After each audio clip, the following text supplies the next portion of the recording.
Good morning, students. Welcome in mathematics class. Here, I am Upen Kumar Sinha, Department of Mathematics from Bhagavad Vidyapith, Chhapra. Dear student, in today's class, we will learn surface area and volume for class 10. सबसे पहले volume जो है हम लोग किस object का निकालते हैं? सॉलिड्स का निकालते हैं। तो सॉलिड क्या होते हैं? तो आप जानते हो कि सॉलिड्स क्या है, आपने साइंस में भी पढ़ा है, मैथमेटिक्स में भी पढ़ा है कि सॉलिड क्या है।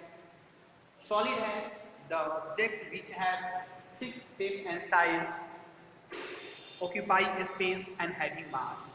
यानी कि सॉलिड वैसे होते हैं जिसका शेप और साइज फिक्स होता है, वो ऑक्यूपाई करते हैं स्पेस को और जिनका मास होता है। जैसे आपका बुक ही ले लीजिए, अपने बुक को ले लीजिए, मैथमेटिक्स बुक को लीजिएगा, तो आप जहाँ रखिएगा उतने स्पेस को वो ऑक्यूपाई करता है। आप उसको हैंड में देकर देखिए, उसका मास है, उसका वजन है, भार है, और इसका शेप और साइज फिक्स है। तो ऐसे ऑब्जेक्ट्स को हम लोग सॉलिड कहते हैं। तो सॉलिड ऑब्जेक्ट्स के ही हम लोग वॉल्यूम एंड सरफेस एरिया को फाइंड करते हैं। तो सबसे पहले क्यूबॉइड, हम लोग सबसे पहले क्या करते हैं कि सारे फॉर्मूलाज को रिकॉल करते हैं जो कि प्रीवियस क्लासेस में हम लोगों ने लर्न किया था। क्यूबॉइड, यहाँ पे क्यूबॉइड में लेंथ, ब्रेथ और हाइट है, आप जानते हो। तो lateral surface area, lateral surface area क्या होता है? Area of four walls. Base area and top area को हम लोग छोड़ देते हैं, तो केवल फोर वॉल्स जो होते हैं उसको लेटरल सरफेस एरिया कहते हैं। तो lateral surface area of cuboid is equal to 2 into L plus B into H होता है। उसके बाद टोटल सरफेस एरिया, जिसमें हम लोग बेस और टॉप को भी ले लेंगे, तो total surface area is equal to 2 into L into B plus B into H plus L into H होता है, स्क्वायर यूनिट होगा। इसके बाद डायगोनल ऑफ क्यूबॉइड, तो डायगोनल ऑफ क्यूबॉइड जो होता है वो इस कॉर्नर से हम लोग इस कॉर्नर तक लेके चलेंगे। तो डायगोनल निकालने का फॉर्मूला होता है root under L square plus B square plus H square. Now volume of cuboid, तो वॉल्यूम क्या होता है? Volume is equal to L into B into H होता है। इसी फॉर्मूले से लेंथ यदि निकालना हो, हमारे पास वॉल्यूम पता हो, बेस और हाइट पता हो, तो लेंथ निकालने का फॉर्मूला है, ब्रेथ निकालने का फॉर्मूला है, और हाइट निकालने के लिए हम लोग volume by length into breadth करते हैं, और लेंथ इंटू ब्रेथ जो यूज करते हैं वो एरिया ऑफ रेक्टेंगल निकालने के लिए। इस तरह से height of cuboid is equal to volume by base area होता है। अब आगे बढ़ते हैं हम लोग क्यूब की तरफ। तो क्यूब जो होता है वो स्पेशल टाइप ऑफ क्यूबॉइड होते हैं जिसके ऑल साइड्स जो होते हैं वो इक्वल हो जाता है। आप जानते हो इसका लेटरल सरफेस एरिया निकालने के लिए 4a स्क्वायर यूज करेंगे।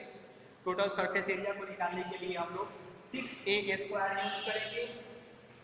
डायगोनल निकालने के लिए रूट अंडर 3a यूज करते हैं। Volume is equal to a cube use करते हैं, और यदि वॉल्यूम दिया हो तो साइड निकालने के लिए cube root a, cube root of volume, cube root of volume use करते हैं।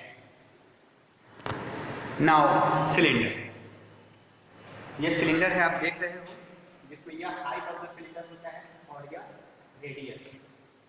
तो इस तरह से curve surface area of cylinder निकालने के लिए हम लोग फॉर्मूला जो यूज करते आए हुए हैं वो है 2 pi R H. Total surface area of cylinder equal to curve surface area plus base area. यहाँ पर 2 टाइम्स बेस एरिया होगा, और बेस एरिया निकालने के लिए पाई आर स्क्वायर यूज करेंगे, और यहाँ से 2 पाई आर को जब कॉमन करें तो पाई आर प्लस एच हम लोग यूज करते हैं टोटल सरफेस एरिया निकालने के लिए। Then volume of cylinder is equal to pi R square H होता है, जो कि आप जानते हो। नेक्स्ट हमारा टॉपिक होगा hollow cylinder, just like pipe. Hollow cylinder is a pipe. तो हॉलो सिलेंडर के लिए हम लोग इनर रेडियस को स्मॉल आर लेते हैं, आउटर रेडियस के लिए कैपिटल आर यूज करेंगे, और हाइट एच हो गया। तो यहाँ पर कर्व सरफेस एरिया यानी कि इनर कर्व सरफेस एरिया और आउटर कर्व सरफेस एरिया दोनों को ऐड करते हैं। तो आउटर कर्व सरफेस एरिया यानी 2 pi capital R H and inner curve surface area 2 pi small R H. यहाँ पे 2 पाई एच को कॉमन कर लेते हैं, तो आर प्लस एच हम लोग ये कर्व सरफेस एरिया निकालने के लिए फॉर्मूला यूज करते हैं। फिर total surface area of cylinder is equal to curve surface area and base area. तो पाइप का जो बेस होता है उसका शेप आप देखोगे तो ये इस तरह से होगा, यानी कि रिंग शेप में होगा। इस शेप में होगा रिंग, और आप जानते हो कि रिंग का एरिया निकालने के लिए पाई आर स्क्वायर, पाई को हम लोग कॉमन कर लेते हैं, R square minus R square, capital R square minus small R square. इस तरह से और ये बेस ऊपर नीचे दोनों तरफ होगा तो 2 हम लोग यूज करेंगे, यहाँ पर 2 टाइम्स कर देंगे तो 2 पाई h into r plus h, r plus small r plus capital R plus 2 pi into small capital R minus small r square। यह फॉर्मूला हम यूज करते हैं टोटल सरफेस एरिया निकालने के लिए। Volume of cylinder, hollow cylinder is equal to outer volume minus inner volume, तो यहाँ पर pi h into R cube minus R cube, capital R cube minus small R cube. Capital R जो होगा वो outer radius के लिए और small are जो होगा वो इनर रेडियस के लिए यूज करेंगे। इसके बाद नेक्स्ट टॉपिक हमारा है कोन। कोन जो कि आप बर्थडे कैप के शेप में देखते हो। तो सबसे पहले कोन में यह जो आप देख रहे हो इसको हम स्लैंट हाइट कहते हैं। तो क्या करते हैं, स्लैंट हाइट कहते हैं, जो कि आपने प्रीवियस क्लास में पढ़ा है। या हाइट हो गया, रेडियस हो गया। तो स्लैंट हाइट को फाइंड करने के लिए root under R square plus H square use करते हैं। Then curve surface area is equal to pi R के लिए यूज करते हैं। टोटल सरफेस एरिया के लिए curve surface area plus base area, तो pi R L plus pi R square, pi R को कॉमन करते हैं तो आर प्लस एल यूज होगा और volume equal to 1/3 pi R square H हम लोग यूज करते आए हैं। Next sphere. तो यह स्फीयर जो है जो कि सॉलिड होता है, तो इसमें केवल सरफेस एरिया होता है, एक ही सरफेस होता है। आप जानते हो स्फीयर का, जिसको कर्व सरफेस एरिया कहते हैं। तो स्फीयर के लिए सरफेस एरिया निकालने के लिए 4 पाई आर स्क्वायर यूज करेंगे एंड वॉल्यूम के लिए 4/3 पाई आर क्यूब फॉर्मूला को यूज करते हैं। फिर हेमी स्फीयर यानी कि आधा, तो इसमें यह जो पोर्शन होता है कर्व सरफेस एरिया होगा और ये जो आप देखोगे यह ऊपर प्लेन सरफेस एरिया होता है जो कि सर्कुलर शेप में होगा।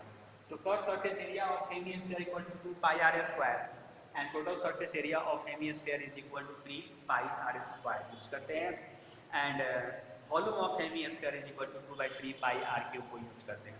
अब कुछ और बेसिक फंडामेंटल चीज़ों को रिकॉल कीजिए जो कि हम लोगों को के लिए हेल्पफुल होगा वॉल्यूम एंड सरफेस एरिया को सॉल्व करने के लिए। हम लोगों को कई बार समस्याएं आती हैं यूनिट के कन्वर्सन में, तो यहाँ पर मैट्रिक सिस्टम ऑफ लेंथ का याद होना बहुत जरूरी होता है। जैसे कि आप जानते हो कि 10 millimetre is equal to 1 centimetre, 10 centimetre is equal to 1 decimetre, 10 decimetre is equal to 1 metre, 10 metre is equal to 1 decametre, 10 decametre is equal to 1 hectometre, 10 hectometre is equal to 1 kilometre होता है। यह मैट्रिक सिस्टम ऑफ लेंथ है और इसमें हम लोग small unit को जब लार्ज यूनिट में कन्वर्ट करते हैं तो डिवाइड करते हैं और लार्ज यूनिट को जब स्मॉल यूनिट में ले जाते हैं तो वहाँ पर मल्टीप्लाई करते हैं। ऑल्सो आप जानते हो कि 1 किलोमीटर इज इक्वल टू बहुत बेसिक चीज़ें हैं 1000 metre and 1 metre is equal to 100 centimetre, 100 centimetre. फिर हम लोग एरिया में ही यूज करते हैं। अक्सर हम लोग भूल जाते हैं, बच्चे पूछते भी हैं कि सर हेक्टेयर क्या है। Hectare is a unit to measure the area. तो hectare is a unit to measure the area and 1 hectare is equal to 10,000 metre square होता है। 1 hectare is equal to and 1 are is equal to 100 metre square हम use करते हैं। Air की एक unit है area measurement के लिए।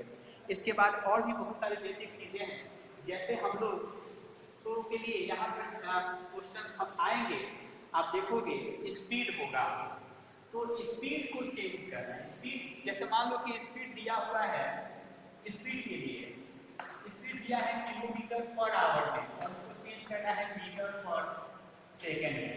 तो आप सीधे डायरेक्ट मल्टीप्लाई करोगे 5